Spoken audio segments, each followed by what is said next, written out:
dusubire mu isomo ryacu. By the way, she was the one that took me to Ephesus, and I've talked about seeing written in the stone, Jesus Christ, God's Son, Savior, and a cross dying for the whole world. She's the one that took me there. No kuvuga ngo mu buhamya twari tumaze kuvuga niwe twajanye mu butumwa twari turi mwejo bundi simbivugaho byinshi. And she is the one that took me to Malta and Rome also. Niwe God is wanjanye using i her. Roma, niwe wanjanye i Marita. Okay, so Galatians 3:4, Paul says, have you suffered so much for nothing? If really it was for nothing. Ya mibabaro myinshi mwayibabarijwe ubusa niba yari ubusa ko. So Paul was persecuted in Ephesus and other places. This is a bit west of Ephesus, but it's the same area. And apparently these people, when they turned from their pagan beliefs, they were persecuted. Pawulo hano nukuvuga ngo avuze ubutumwa i Galatiya, abantu bavuye mu mwizerere yabo bari barimo hambere bataramenya ubutumwa baza guhura n'itote. So when the gospel goes into an area where there's darkness, like in Islam, it results in persecution and even execution. Nukuvuga ngo ubutumwa buvuzwe ahantu butari cyangwa se buvuzwe ahantu hari umwijima, ikintu kiza muhaza gutotezwa ndetse hakazamo n'urupfu. Now, verse 5 is another very key verse. So let's pay attention to this one. Reka dusome twitonze uyu murongo wa 5 Abagalatiya igice cya 3 Paul says, remember these Galatians had become Christians, but now they were thinking of adding law and Moses' law and religion and circumcision. They needed to add more than just the gospel. Aba Bagalatiya Pawulo yari yarabasangije ubutumwa barabwizera barabwemera, ariko baza kugeraho bashaka kongera imirimo n'amategeko ndetse no gukebwa bazongere kuri uko kwizera bari barizeye ubutumwa Pawulo. So Galatians 3:5, Paul says, does God give you his spirit and work miracles among you because of works of the law or because you believe what you heard? Icyo yarababwiye ngo mbese ibaha umwuka igakora ibitangaza muri mwe ibikoreshwa nuko mukora imirimo itegetswe n'amategeko cyangwa nuko mwumvise mu. So again, Paul is comparing two things. Did God give you his spirit because of the works that you do based on the law, or because you heard the truth and believed it? Those two are being compared again. Pawulo karagenda agereranya ibintu bibiri abwira Abagalatiya ngo Imana yabahaye umwuka kubera imirimo mukora kubera amategeko cyangwa nuko mwumvise ukuri mukizera. Now, let me say, when most translations say works miracles, I don't see the Greek saying that. Hano mu Kigiriki simbona bavuga ngo gukora ibitangaza. The Greek says works of power or powerful works. Mu Kigiriki ho bavuga ngo ni imbaraga zikora. And I think Bible translators change that to miracles because people like miracles because it's something they can see rather than truth that they believe. Abantu dukunda ibitangaza cyane kuruta kwizera cyangwa se kuruta ukuri. Now, so maybe this works of power, maybe it means miracles like healing or speaking in tongues or something, but I doubt it. Izi mbaraga zikora ibitangaza cyangwa se zituma abantu bavuga imbaraga nshobora kuzishidikanyaho. So there are other works of power, other works that show God's power, which I think are much more important than miracles. Hariho izindi mbaraga zikora ibitangaza gusumba bino bitangaza nari mvuze kandi izo ngizo nizo nemera cyane. And that includes people getting saved. A person can be healed from malaria and go to hell. A person that believes the gospel goes to heaven. That's much, much, much more important. Izi mbaraga zikora ibitangaza ushobora gukorera igitangaza ugakira malaria ariko ukazaja muri gehinomu. Ariko imbaraga zindi mvuga ni imbaraga zishoboza abantu gukizwa abantu bakazaja mu ijuru. And I wonder if Pastor was looking at my notes, because the second thing on my list is encouraging evangelists and evangelism. We're together. sinzi pasiteri nimba yari yasomye ibyo nza kuganira ukuntu yakomejwe cyangwa se yashubijwemo imbaraga ku bijanye no kuvuga ubutumwa. It takes God's power to give you courage and protection, especially if you're going to dangerous places like she does, to share the ni gospel. imbaraga z'Imana zigushoboza gukora ivugabutumwa ndetse no mu gihe wagiye ahantu hateye ubwoba cyangwa se hari akaga kenshi.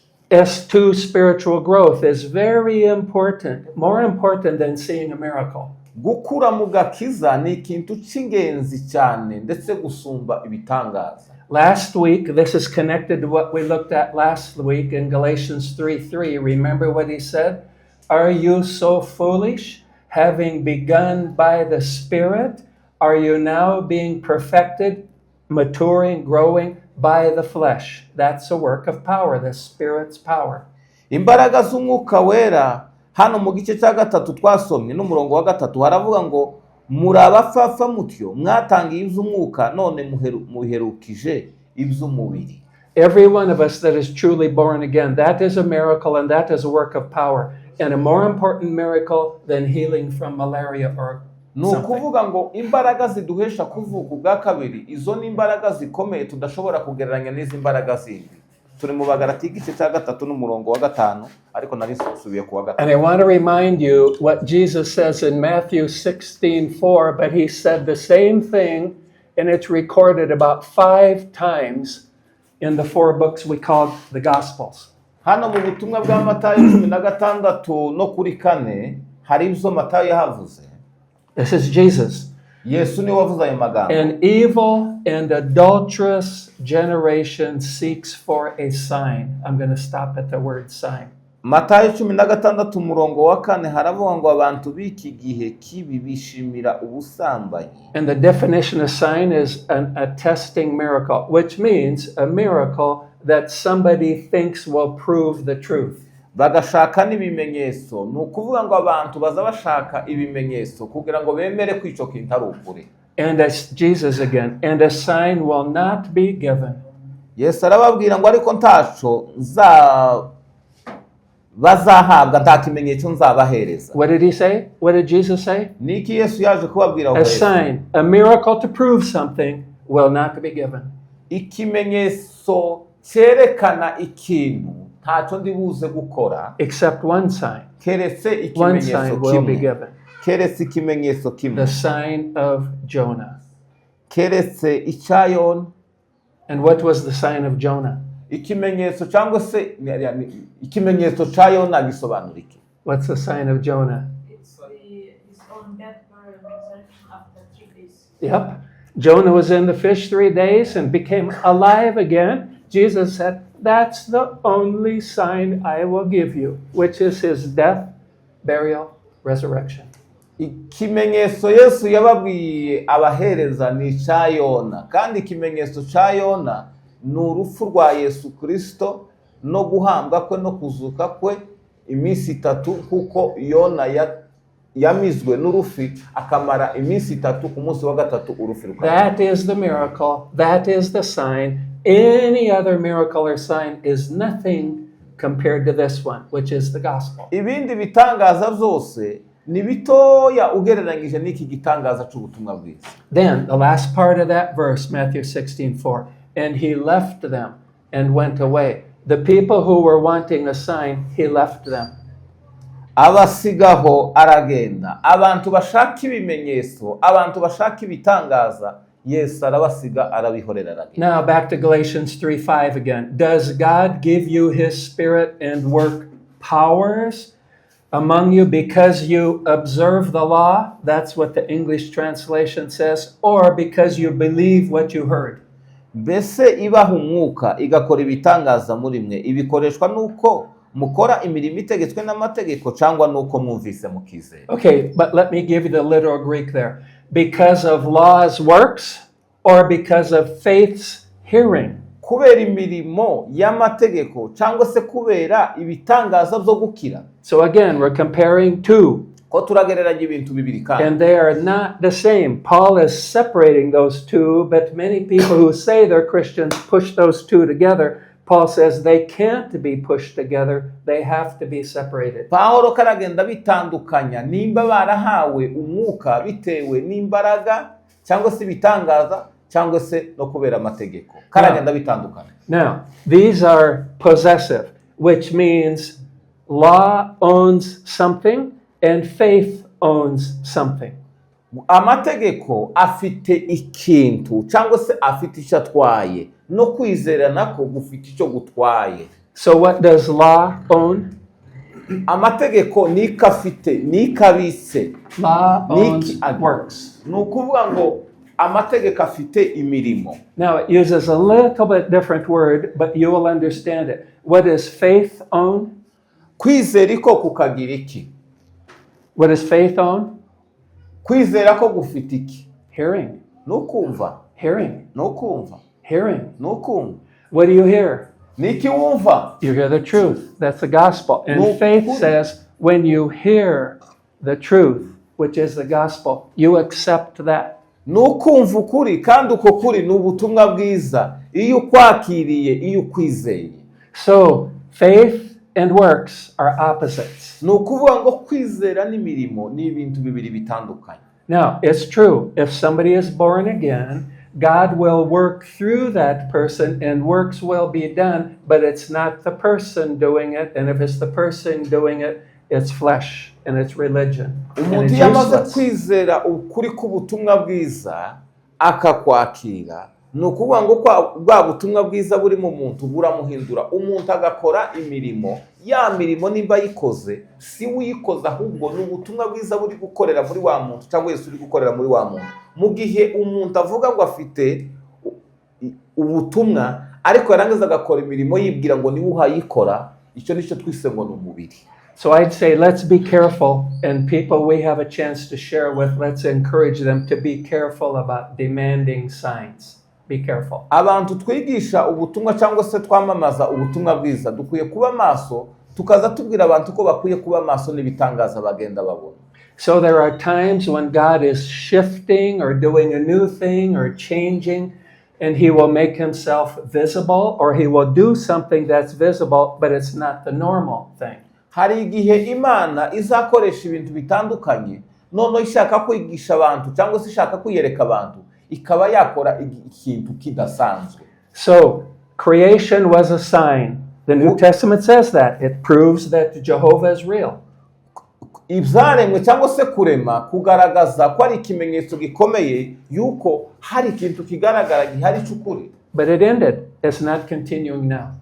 Ariko biza birangira. The flood was a sign. Peter uses it as a sign of the destruction at the end. But the flood ended. It's not still here. Aho umwuzure wabayeho naho cyari ikimenyetso ariko uwo mwuzure wararangiye.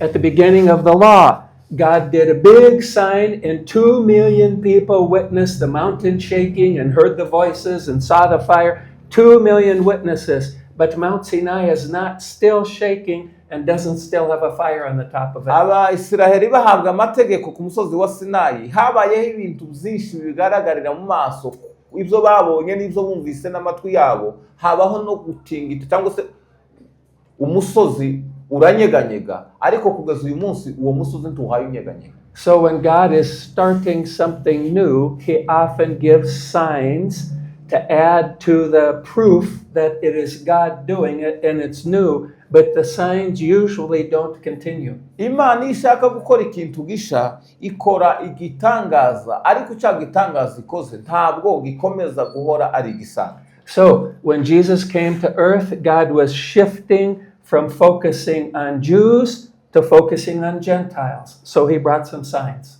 Ni ukuvuga ngo Imana iza ku bayuda hari ibitangaza yagiye ikora ndetse iza no ku banyamahanga. He was shifting from the law way to the grace way, so he brought signs. Ibakura ku mategeko ikabazana ku kwizera yakoze ibimenyetso. He was shifting from the works way to the faith way that we just read here in Galatians, so he brought some signs to say, yes, I am the one that's making this change. guhindura ngo akure abantu ku by'imirimo ibazane ku kwizera, naho yakoze ibitangaza ibabwira ngo ni jewe.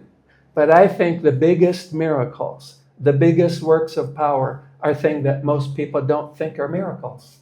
Ibintu abantu badatekereza nk'ibitangaza nibyo batekereza ko ari ibitangaza. He loves us and accepts us by grace. That is a work of power and that is a miracle. But how many people talk about that miracle? Ni ukuvuga ngo abantu bakagombye kuvuga ibitangaza, bakavuga igitangaza cy'ukuntu Imana idukunda n'ukuntu yadukijije. My salvation is a miracle. You heard the miracles in her life for her to get salvation. That's a miracle. Gukizwa kwanje ni igitangaza, gukizwa kwa mushiki wacu ni igitangaza, gukizwa kwawe ni igitangaza. That changes a person's eternal destiny. That is a work of power. Icyo ni ikimenyetso cy'imbaraga, kuvuga ngo umuntu ahindurirwe destination, gukurwa mu rupfu ugashirwa mu bugingo. Eternal security is a miracle. Gushirwa mu mutekano w'iteka w'agakiza. Heaven is a miracle. Ijuru ni igitangaza. His promise that he controls everything and makes it have a good result. Everything in my life has a good result. Wow, that's a miracle. Ni ukuvuga ngo isezerano y'uko Imana ibana natwe buri munsi cyangwa se turinda, icyo ni igitangaza kuri twe. Hebrews says he never leaves us. That's a miracle. Abaheburayo bazavuga ngo nta na rimwe ntizaduhana ntizadusiga twenyine. So now in Galatians 3 verse 6, now he's going to bring in Abraham. And this is interesting because Abraham was 2,000 years before Paul. Wasn't Abraham saved in a different way than Paul was saved? Aburahamu yaba yarakijijwe uburyo butandukanye nubwo ba Pawulo bakijijwemo, araza kumuvuga hano muri iki gice cya gatatu. What do you think about that? Niki mutekereza? Did Abraham go to heaven a different way than Paul went to heaven or than I'll go to heaven? Aburahamu yagiye mu ijuru bitandukanye nuko Pawulo azaja mu ijuru bitandukanye nubwo natwe tuzaja mu ijuru. Did Abraham know the gospel? Aburahamu yari azi ubutumwa bwiza. Did he believe the gospel? Yari yizeye ubutumwa bwiza. 2,000 years before the word gospel showed up. Mbere y'imyaka 2,000 y'uko ubutumwa buvugwa. Yeah, Aburahamu he did. yari azi ubutumwa, yego yari abuzi. So Abraham was famous to the Jews, obviously. So now he's going to say, you Jews who are pushing circumcision, which is not necessary, let's talk about Abraham, the father of you Jews. Ni ukuvuga ngo Aburahamu yari ikirangirire mu Bayuda, akazabwira Abayuda ati mwebwe muzana ibyo gukebwa. So verse 6, some translations say, consider Abraham, but the Greek is a little different. It says, just like Abraham, which means the same truth was at work in Abraham's life as it was at work in Galatia and our lives. The same truth. Ukuri mu gihe cy'Aburahamu niko kuri no muri iki gihe cyacu kugeza uyu munsi n'igihe cy'Abapawulo. Now he's going to quote from the Old Testament, from a book that we almost never use. Araza gukotinga cyangwa se kuvuga icyanditswe cyo mu isezerano rya kera tudakunda gukoresha cyane. Abraham, it says of him, he believed God and it was credited to him as righteousness. Kuko Aburahamu yizeye Imana bikamuhwanirizwa no gukiranuka. Now, where is that written in the Old Testament? Uwo murongo yes. See that? Uwo murongo uri hehe mu isezerano rya kera? Ni mu Itangiriro 15:6. Genesis 15:6. Okay. Now, it's interesting. What was the context for when Abraham believed God and it was counted or recorded as righteousness? Byari bifitiye context Aburahamu kwizera ubutumwa cyangwa se kwemera ubutumwa. This was after Abraham and Sarah didn't get a son. They had been waiting for some years to get the son that God promised, but it didn't happen yet. Nukuvuga ngo Aburahamu na Sara bari barabuze umwana, bategereza kuzabona umwana tibamubona. So this arises out of Abraham's unbelief.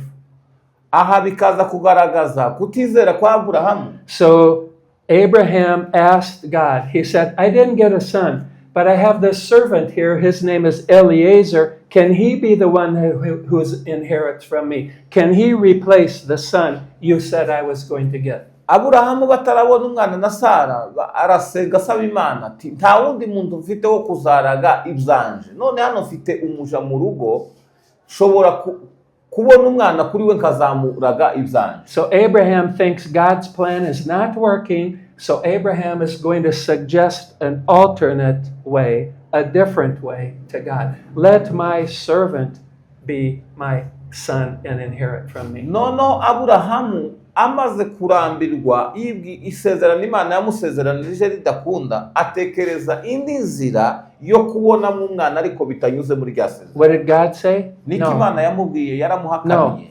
I told you I'm going to give you a son, I'm going to give you a son. Narakubwiye ko nzaguha umwana kandi uwo mwana nzamuha. And that's where Genesis 15:6 Aho comes. niho mu itangiriro 15:6 havuga iryo jambo. And what in the Hebrew language there, Abraham believed Jehovah, and it was counted as righteousness. Aburahamu yizeye Uwiteka cyangwa se Now Uhoraho. Paul calls it God here. That's okay. Paul is writing the Bible. He can change Jehovah to God because God's name is Jehovah. Aburahamu we yokoresha Uwiteka, ariko hano Pawulo yakoresheje Imana.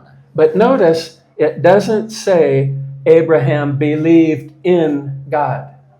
Tiyavuga ngo Aburahamu yizeye mu Mana. It says he believed God. He heard what God said. Yumvise icyo Imana ivuga. Remember we said faith's hearing. Abraham heard and he believed it. Mwibuke ko twavuze ko kwizera ari ukumva ukemera. So you could say Abraham wasn't that good because he was doubting God's promise, and that's why he asked God if Eliezer could take his son's place. Mushobora kuvuga ngo Aburahamu ntiyari umuntu mwiza kuko yavuze ngo reka azare umwana ku mugaragu we, mukavuga ngo Aburahamu ntiyari umuntu. And from this story we learn Abraham was not a giant in his faith.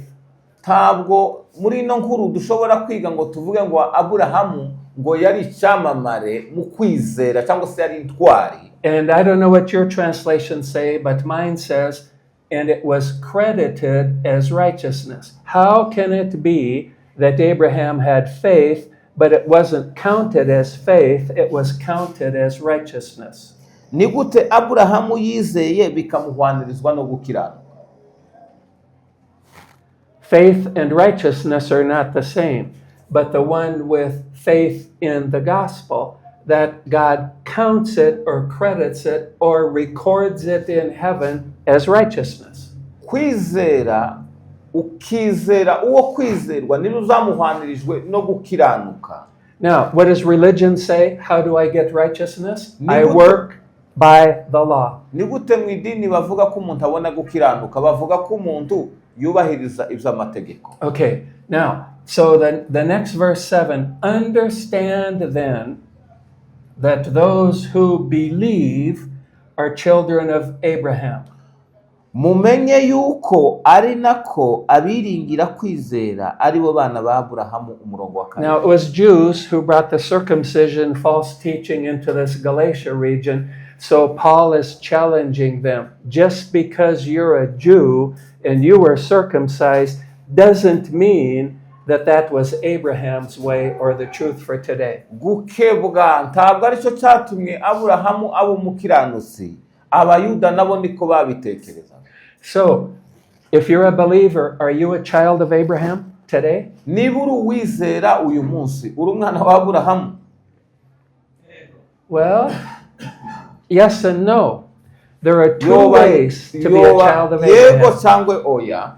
There are two ways. Hariho uburyo bubiri. One of them is to have a Jewish mother. Uburyo bwa mbere ni ukuba ufite umubyeyi wawe kuri mama wawe ari umubyeyi wawe kugira ngo The other way is to believe the gospel. Ikindi cya kabiri ni uko wo kwizera ubutumwa bwiza kugira ngo be umwana. So I'm not a physical, genealogical child of Abraham, but I am a spiritual child of Abraham. I am. Mu buryo bw'umubiri busanzwe ntabwo turi abana ba Aburahamu kuko ntidufitanye uburyo bw'uri biologique ntidufitanye uko ayo masano. Ariko mu buryo bwo kwizera turi abana ba Aburahamu. But this also means if my mother was Jewish and I have a Jewish passport, that's not going to get me to heaven. nubwo nshobora kugira mama wanje akaba ari umuyuda kagira na pasiporo y'abayuda, ibyo ngibyo ntibishobora kumpesha kuja mu ijuru. So if there's an unbelieving true Jew here and a believing Gentile, which one of us is more of a son of Abraham? The unbelieving Jew or me? Hariho umuyuda utizera, hakabaho n'umunyamahanga wizera. Ninde mwana wa Abrahamu? Me. Gentile. Me. Yep. Now, Galatians is working towards this. What did Abraham believe besides the fact that he was going to have a son? Birenze Aburahamu kugira umwana, niki kindi yizeye? Now, was Moses' law around at Abraham's time? Mu gihe cya Aburahamu amategeko ya Mose yari ahari?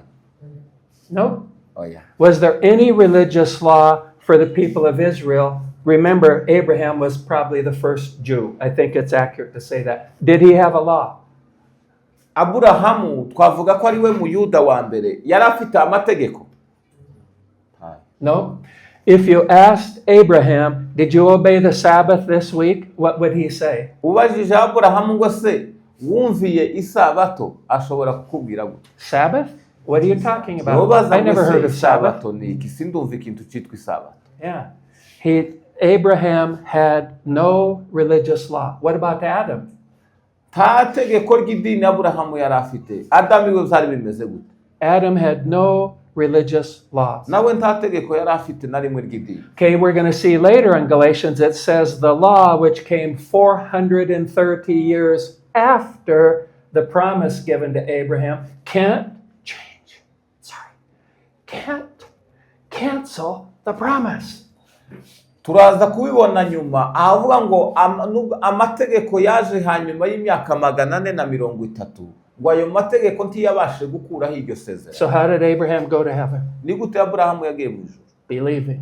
Kubwo kwizera. Full stop. Nothing else. Nta kindi nico gusa kubwo. Okay, we'll talk a little bit more about that. Turabikomerezaho. Now, Abraham, we read, it was in Genesis 15:6, quoted in Galatians. He believed Jehovah and it was counted as righteousness. What kind of faith did Abraham have? Aburahamu yarizeye bimuhwanirizwa no gukiranuka. Uko gukiranuka yari afite nukuhe gukiranuka. I don't think he was a hero about faith. Mu bijanye no kwizera simvuga ko yari intwari. Okay, so he wanted Eliezer to be his son. Yashakaga ko Eliyazari aba umwana. After God had promised him, you will get a son born by Sarah, but it didn't happen the way that Abraham thought. So he doubted God's promise and asked if Eliezer could be the heir instead. No kuvuga ngo isezerano Imana yamusezeranije ryo kubona umwana kuri Sara akamubona mu buryo bw'isezerano ry'Imana. Aburahamu agatekereza ko ashobora kubona uwo mwana kubera ko isezerano ryatinze akamubona muri Eliyazari. So Abraham waited 12 years and he still doesn't have a son. Ategereza imyaka 12 atarabona umwana. 12 years. Imyaka 12. And then his wife comes to him. Umugore wiwe araza amusanga. And says, I don't think God's going to do this, honey. We're going to have to help God, I think. Ninkaho Sara yaza aramubwira ati ibi bintu ntituza kubishobora. Imana ninkaho bino byayinaniye tugomba kwipanga tugakora. And Abraham listened to Sarah. Aburahamu aramwumva yemera. And he slept with the Egyptian servant. Aryamana n'umukozi we w'umunyegiputa ari we Hagar. They got a son. But it wasn't God's promise. So is Abraham great in faith? I don't think so. Now, his wife must have been really beautiful. Twice it says when Abraham is traveling, 2 different places, he was afraid when the powerful people where he traveled were going to say, wow, she's really beautiful. We want her as our wife, and that he would be killed. So what did he do? You know the story. Inshuro zibiri Aburahamu yashanye n'umugore wiwe agere ku bantu bakomeye mu isi, abantu bakavuga ngo uyu mugore ni mwiza, Would you consider him a famous believer None based on these things? aburahamu wavuze uko kuntu akihakana umugore we akamwita mushiki wiwe wovuga ko ari intwari ikomeye kwizera. When God first made the promise to Abraham, Abraham said, "How can I know that's true?" Igihe Imana yamusezeranije isezerano bwa mbere yaravuze ngo ese ni gute nshobora kwemera ko ibi bintu mbwiye ari You remember that story, and then we'll take a break. What did God do when Abraham said, "How do I know that's true? How do I know that's really going to happen?" Why didn't Abraham just believe? But he didn't. How do I know? kubera ko Imana imusezeranije isezerano atizeye gusa ngo areke kubaza Imana ngo ese ni gute menya ko bino bintu ari ukuri. Yaza kuba ari intwari yo kwizera. You remember that story? God told Abraham, "Take a bunch of animals and cut them in half and make a path. Half of the dead animal on this side and half of the dead animal on this side, a path." Imana yategetse Aburahamu kubaga inyamaswa noneho azigaburemo kubiri. I think Paul should have quoted that in Galatians 2. I'll talk to Paul about that one day. Pawulo aba yarashizemo iyi nkuru hano mu Bagalatiya rwose. So, in the culture, that was the way to make a contract or a covenant or something that this will happen for sure. Mu mico y'abantu ugukora ikintu kimeze gutyo kubaga inyamaswa akazigaburamo kabiri kwari ugukorana isezerano kunywana igihango rivuga ko kino sezerano dusezeranye rizosohora rizoba. This is amazing. So Abraham took the animals and he cut them in half and he put them on this line and he put them in this line. And two humans were supposed to walk between the dead animals, and it meant if you don't keep your promise, you'll end up dead like these animals. Noneho amaze kubaga izi nyamaswa azigaburamo kabiri hagombaga kunyura abantu babiri hagati y'izi ntumbi z'inyamaswa ziri ku ruhande akanyuramo hagati. Atabikoze gutyo ngo nawe azagirwa ko izi nyamaswa zishwe. And a funny part of the story, this is God and Abraham. And when he cuts the animals, what happens? The birds start coming down and eating the animals. Why didn't God stop that? God doesn't stop normal things usually. Imana ntizikomeza gusa gukora ibintu bisanzwe buri gihe. No kuvuga ngo icyo yamaze kubaga izo nyamaswa hahise ngo haza izindi nyamaswa ziza kurya za zindi zapfuye ku ruhande. So Abraham has to chase the birds away because the birds are going to mess up what God is doing. Noneho Aburahamu atangira kwirukana izi nyamaswa zindi ziri kuja kurya izi ngizi yabaye. You might have to chase the birds away sometime too. Rimwe na rimwe tuzadukunda kwirukana cyangwa se guhiga. But then the time comes, the two, God and Abraham, are supposed to walk between these animals, which means, I promise, I swear this will happen. Hari abantu bagombaga kunyura hagati y'izo nyamaswa zishwe bivuga ngo ndarahiye iri sezerano nzarisohoza nzaryuzuza. Who walks between the animals? Ninde wagiye hagati y'izo nyamaswa? Yeah. Imana niyo yanyuze hagati y'izo nyamaswa. Niki cyabaye kuri Aburahamu? He falls asleep. Yarasinziriye. He falls asleep. That's God's plan also. Uwo ni umugambi w'Imana, yarasinziriye. So it says a smoking pot and a fiery pot walks down between the animals. No. That's God, that's Jehovah. Imana inyura hagati y'izi nyamaswa zishwe ziri ku ruhande yonyine Imana irahinyurira ubwayo.